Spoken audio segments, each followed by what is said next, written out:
To hakan yawan.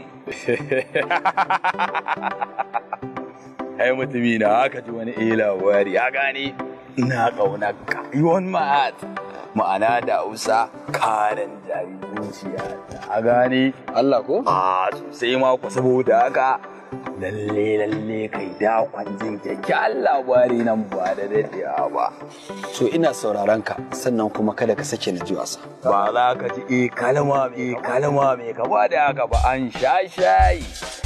Da dalla ya bidiyo kake mun saboda evidence ka dalla sina. Da kyautan ka da kai na sani ko irin kifin din nan kai ba fadan kai ma ina sasseta musu kai bada. Tun nan yara na ne a zazzagaye suke da karafa a kogonan su. Da bakin ka kasa kokan an kare da kai sai sun faffalla ma iya ne. Tashi ga wuri. Kai kana hauka fita mana. To tashi ga wuri ko ba? Ne ba ko ta a yau sai kin bi ni mun bar gidan nan tare.